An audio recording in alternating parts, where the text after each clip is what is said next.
You know what time it is. It's tier list time. We've got a top 10 tier list for the 8th anniversary part 2. Here's some information. Assume all ultras on this list are at 10 stars. Assume all legends on this list are at 10 stars. Assume legends limiteds are at 9 stars and sparkings are at 14. That will give you an average for people that invest in these units. And besides from that, I hope you watch the whole video so you can hear all my reasonings and then comment down below yours at the end. Let's get into this. Okay, so we've got the tier list here. You can see there's 1, 2, 3, 4 interchangeable, 5, 6, 7, 8, 9, and 10 are also interchangeable. And this is open to discussion, implying that the honorable mentions for you could make the 9/10 position. And then right here, we've got the honorable mentions, which are not in order, and we've got fan service. The fan service, they're just characters that people like. I made this list on stream with over 200 people, and I just asked them, who did they want to get screen time? Nobody would talk about these guys if they weren't in the fan service. So some characters you might like, make the fan service for screen time. It's just for that. But the honorable mentions, in your opinion, not mine, in your opinion, they could make the 9th or 10th space, and honestly, I'm not going to complain too much. Lists have micromanaging and they have nuances. So if for you, for example, you want to put Ultra Sword Hope Trunks at number 10, I'll be like, hey, that's not for me, but I don't think it's that ridiculous to cause an argument about. You get what I'm saying? And that applies to all of these guys for the most part, but I'm not going to do that. For you, maybe, but for me, no. All of these guys, I don't even think they're strong enough to make the 10th personally. The closest I would get is maybe Ultra Sword Hope Trunks or God Goku and Hit, but even then it's very like you know, it's not by a lot, you know what I'm saying? Cool. So yeah, let's get into the actual 9, 10 and then all the way to 1. We got a lot to talk about. Okay, so in the 9th and 10th space, we've got Super Saiyan 2 Gohan and Yellow Pan. Now, there's a lot you can say about these two, and if you've been running Hybrid Saiyans, you're probably thinking there's no way they're that low. Hybrid Saiyans is a very phenomenal team. But let me talk about Super Saiyan 2 Gohan as an individual, then let me talk about Pan as an individual. Super Saiyan 2 Gohan, we know he's able to stack a lot of damage. He does big damage. He's got cover no, he's got survivability, the revival layer. His element is pretty solid right now as well. Explosive green post transform, removes vanish. He has a lot in his kit. That's the core about him. I don't really need to go more than that. With Pan, the main thing is that she supports her team heavily, especially Hybrid Saiyans, but she can also support any other team. For example, people are using her on sagas from the movies, as she is sagas from the movies. Her being yellow is a big downside because there are a lot of reds, but she does have disrupt, and if you build her defensively, she can be very good for the team, helping the team stay alive, breaking the enemy's combo with the camera count up and destroying the enemy's card.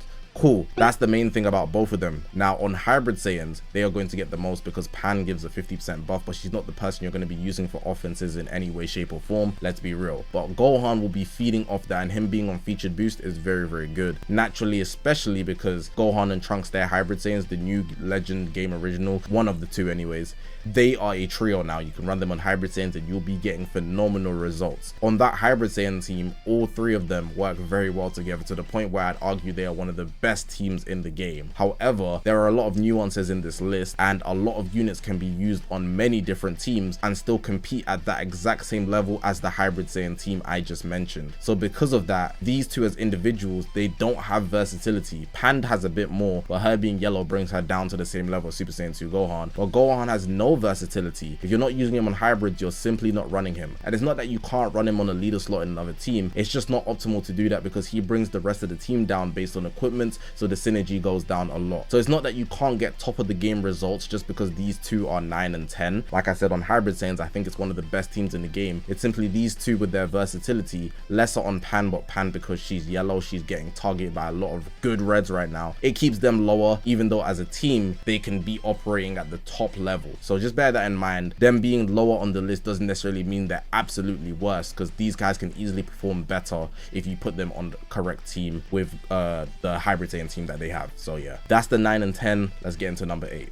Legend Shallot. I'm not happy to put you here at number 8, but that's where you're going to be. And honestly, I have a lot I could say about this guy, so I'm going to tell you everything I want to say about this guy. Shallot, the word I would give him is inconsistent. He is inconsistent. He's not going to give you the same result twice in a row, and that's based on how they've created his kit. His kit isn't the worst, but they've nerfed it significantly based on how his blue card operates. Now, a lot of people say that he has bad defenses, he can't do damage. Personally, I don't think that's true. If you give him Zenkai buffs like you do everybody else, his defenses are fine. He has endurance and buff cancellation, so he's staying alive. People, I think they're downplaying him a lot more than you really should, but it's not to the point where where I'd put him high on the list because of the inconsistency. So let me talk about his blue card first and foremost. You know his blue card, you can get the health cap, you can get the damage penetration, you can get the feint, and the other one being the no switching. So out of those 4 buffs, the one you'd probably want the most is probably the feint or the damage penetration, and then in a few situational scenarios, right, you'd also want the no switching, and then it may be depending on the unit. For example, if you're fighting Broly or Yellow Rose, guys that heal a lot, you'd want the restriction to the healing. But the fact that you're not guaranteed that at any point, that could make or break your game. And if your chance of winning the game is restricted by RNG, that's not good. That is not good. That in itself is a flaw. Sure, you have fun and sure you can get the best result. And if we're being really honest, you get a lot of green cards with this guy, so you'll probably be getting 2 or 3 of the 4 possibilities. But what if you get 3 out of the 3 that you don't want, and then the one that you needed you didn't get? I found myself in a couple situations where I wanted feint and I had 3 blue cards in my deck, and I'll have like an extra card. Obviously I just wouldn't get the feint, and that's the only one I want. I sometimes would only get no switching, and that's the only one I want, and that holds me back a lot. I don't have any issue with his element. I think him being green is fine. If anything, he's one of the safer elements in the game, but there's other aspects to him that really keep him on a low end. For example, there's a very lack of disrupt. He can't stop combos. Combos are going to happen, and he's just going to have to take that damage. And the final thing about him is he doesn't have many immunities. I think the max he has is protect hand. Every other thing, the cost is going up. Your cards you're not going to be able to press. You're going to get your key taken from you. It's really annoying to deal with a lot of these factors when you're trying to get the damage out of him. So the main thing you can do with him is switch him in and press the blue card and hope. And that's not a great strategy, especially when he's not doing easy top 1 damage in the game. He's doing the same tier of damage, if not less, as the other competitors on this list. But if you did get that good RNG in his kit, you can dominate, but that's not something you can guarantee. So as a result, he has to be this low. It's not that he can't perform at a 1, 2, 3, 4 level, but it's going to be case by case, game by game, and that's not something you can rely on. So we got to bring him down a peg. Sorry about that, and I'm not happy about that. Maybe they could have just gave him a bit more damage, so at least the RNG factor is minimalized, or guaranteed the feint the first time, but they didn't do that, so we have to deal with that. That's Shallot at number 8. Next up, we've got Super Vegito. Now, him being purple isn't really an issue either. There's only 2 units that are really going to stop him. There's Yellow Goku Black Rose and Pan. Pan being a disruptor obviously stops him, not offensively on Pan's end, but defensively for her. Super Vegito, he's the 3rd man on Fusion Warriors, so you're going to be running Gogeta Blue, Shallot. Calling the 3rd man is even not true. You could say he's the 2nd man, but people are using the game original Shallot because he's the newer unit. So he can be the 3rd man, he can be the 2nd man. He's filling out that spot on Fusion Warriors, right? On Saiyans, he can be put on Saiyans, but it's not exactly the most optimal pick, and there's other options on Saiyans already that are just better over him. So if you're using him, it's really only for Fusion Warriors, but what he provides is still very good. He can be type advantage over the likes of Broly and Shallot, and also he's very consistent with the results he's brought since his release. Honestly, high damage on release type, he's just insane. His ultimate having 2, in fact, his action art is very nice in combination with his ultimate arts as well, and his blue card can help you out in a few cases here and there. In general, his combo potential is high. I wouldn't say his defenses are the best, but they are doing enough to counter the greens in the meta. So he's just a good unit that you want to pick if you don't have certain options that are above him, filling out that spot on Fusion Warriors, and also can be an option on Saiyan if you don't have other units. I wouldn't say he's the greatest, but he is consistent for what he can provide, and that's enough to keep him on the 7th space. I don't have much more to say about him, honestly. He's just Vegito. If you want to fill out your Fusion Warrior team, you kind of need him, so he makes the list, and he's going to give you a set amount of results every single time, which makes him reliable. Next up, we've got Yellow Goku Black Rose. This Legends Limited that got the platinum equipment. This platinum equipment changed this guy's whole life. Honestly, he's similar to a Legend Vegito, Super Vegito, operating on the same type of level. I'd say just a bit better. Defensively more reliable, offensively as reliable. Obviously his element is different. Him being yellow, you'd think that makes it bad for him, but his defenses are just so insane because of the platinum equipment, so it keeps him around the same level as Vegito. You'd think because of how many reds are in the meta right now, Rose would be lower, but honestly his type neutrality is so insane and his defensive capabilities are so insane, he's fine. He's got disrupt in his kit, which is actually something that I'd put a peg above Super Vegito. He's able to output a lot of damage with his blue card. I've seen in some cases he still tanks rising rushes, which is very, very good. In general, you know what you're getting out of him. It's that same level of consistency that you need on the team, but I would also say he's more versatile team wise, which is what allows him to get further. So God Key is probably a better team right now with Gogeta Blue, Blue Rose, Shallot even, even I'd even say Future's a better team with Gohan and Trunks. So you have options there that you can run that would make him valuable if you wanted to use him in addition to those teams. You don't have to use him because there's a lot of options right now, but he's someone that will get you far. Even on Saiyans, you can run this guy and get good results. So it just really depends on how you want to play the game. There's not many purples right now, really only Vegito and the one half of Gohan and Trunks, and that other half also threatens Rose. So he can be put forward as a force to counter the meta, or he can also be a victim to the meta. But the consistency in defenses and offenses puts him just a peg higher than Super Vegito in my opinion, and also most people in the stream also agreed. But let me know what you guys think about that. Like I've been saying, for the most part, a lot of these are just micromanagements. There's very large nuances depending on how you want to play the game for where you're going to place people. But I think for the most part, Rose does deserve to be over Super Vegito. Let me know what you think.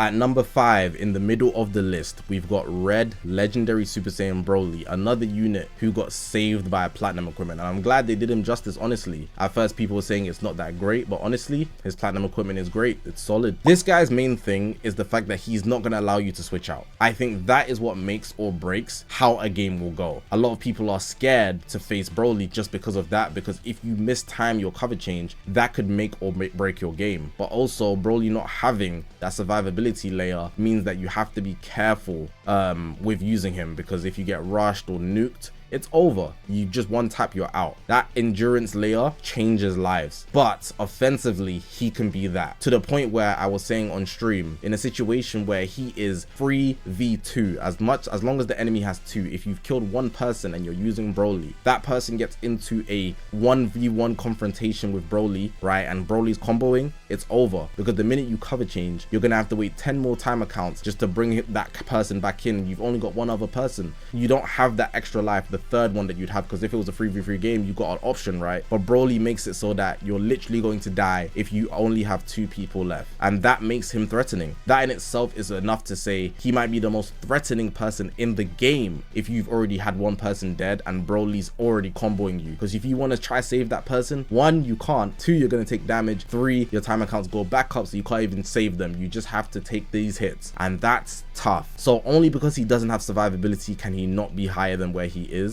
But because of his offensive capabilities, that mechanic was the way he switches you back in, he's also this higher than Rose.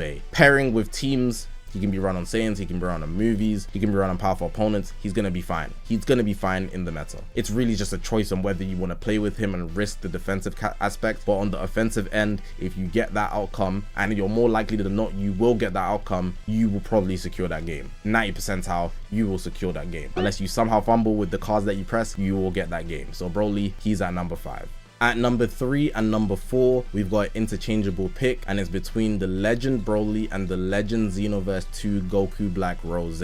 Now for here, I think it's a playstyle choice, and I think a lot of people are actually shying away from using Broly because that passive play, it's getting patched slowly but surely, because the units that are coming out are doing damage. So you can't just rely on Broly floating, but it's still something you have to play through. So let's talk about Broly in more detail, right? We know what we get with him. You get the transformations, you get the ability to heal a lot, you get the endurance, you get the 1 buff cancellation, you're going to stay alive, you're going to be able to do damage in your final transformation as well. He's got his auto counter the guard, you know, in his final transformation. He's got a lot of options to basically hoard off the enemy when they try and press him. He's not going to let you do that, and I think that makes him very good. His element is also pretty good. There's only one other purple that he should be threatened with, which is Gohan and Trunks. Well, he can also be threatened by Super Vegito, but not as much for obvious reasons. Gohan and Trunks are just better. Spoiler. But yeah, that's Broly in a nutshell. Let's go to Xenoverse 2 Rose. Now with Rose, right, he is just easy to play. You press cards, you get your gauge to level 2, you get your gauge to level 3, you have a blue card, you get an ult, you get lots of ults, you do damage, you go neutral, you do damage. You're going to do a lot of damage. Defensively, he's got the disrupt, he heals, maybe not as much, but the fact that he is blue helps him out a lot because there is a lot of reds. There is a lot of red. Good reds as well. We've got Broly, we've got Ultra Gogeta blue, and we've got Gohan and Trunks. Trunks' side is red. So having this blue, you can do a lot of damage against meta giants right now, and that is increasing his stock, which is why he's interchangeable. Now going to Xenoverse 2 Rose and Broly, if we had to discuss both of them, it's simply based on a playstyle choice. Do you want to be more defensive and play passive? You'd probably go Broly because you want to play around his mechanics. But if you want to be out there dishing damage, you would go Rose, and they're both pretty safe elements in my opinion. So it's a choice. Do you prefer damage or do you prefer defensive? And I think depending on the type of person you are, you would choose between these two and play accordingly. So yeah, that's all I've got to say about the 3 and 4. I think it makes a lot of sense to process it like that. In general, they are both good units. They will both suit their teams. Sagas from the movies, they're both on the same team, Powerful Opponent, Future, and you also got them both on Saiyans. They can work in your favor however you want to use them. We've got Future Gohan and Trunks. Future Gohan and Trunks. Future Gohan, Future Trunks. Trunks and Gohan. Purple and red unit. And right now, honestly, the best leader slot unit you can run. Having 2 elements makes them very valuable. They've got a lot going on with them. Son family, Vegeta clan, hybrid Saiyans, Future. You can leader slot them and they're just so versatile for teams while being one of the better units in the meta right now. They do good damage. They can tank. The only shortcoming about them, actually, let me just get that out first, is the fact that they don't have survivability. Having no endurance or revival or something is cutting them back to being number 1. If they did have endurance, I guarantee they'd be number 1, but they don't. So that's holding them back just a peg. But cool. Outside of that, disruption, having 2 elements, the damage is there, the defenses are there, the healing is there, the teams are there. Everything you can want on a unit, besides from the survivability, is there with this unit. I don't know what else you want me to say. You want to run a juice team on hybrid Saiyans with Super Saiyan 2, Gohan and Pan, giving all the support and the best equipments, you can do that. You want to pair them with future units such as Rose and Rose, you can do that. You want to put them on the leader slot, then run a busted Sagas from the movies team with Broly and Gogeta, you can do that. But just be wary, you do not get rising rushed, you do not get nuked with an ultimate, because they can get taken out. Odds of that happening? Not especially high, because their defenses are good, but you have to be mindful. If you're fighting maybe blue Rose, he might be able to ult you, you have to be careful. If you're fighting potentially yellow Rose, the blue card comes your way, you gotta be careful. You might not die from, you're not gonna die from a one shot, but maybe 60% in situational, in few situations you can actually get taken out. So I just need you guys to be mindful of that. But beyond from that, they're almost damn near perfect. Kid you not, they are what you would want if you just want to grind PvP and get consistent results every single time. Good unit, good doing top tier damage, defending on the higher tier, having disrupt in their kit, just safe overall. They're my number 2. Number 1, we've got Ultra Gogeta Blue. Ultra Gogeta Blue does everything you'd want him to do and more, and he controls the tempo of the game. We're going to start with his active gauge, because that's really what puts fear in people's minds. It creates the mind games. It makes everybody go through mental torment when the enemy has their active gauge up. If you just play the game normally, right, you play for your 20 time accounts, 30 time accounts, 60 time accounts, 100 time accounts, both guys on both teams are going to be low. But if one guy has Ultra Gogeta Blue, let's just say he's popped someone's endurance at least through just doing sheer damage, but it's still a 3v3. If one of the characters also don't have endurance on the other team, let's say they're using Broly or they're using Gohan and Trunks, you have to be mindful of letting up that priority, because the minute that active gauge gets pressed, you are done. You're gonna die, and then your allies are also gonna take that AoE damage, which sucks. It just sucks. Next, let's talk about his element. He only really fears Rose.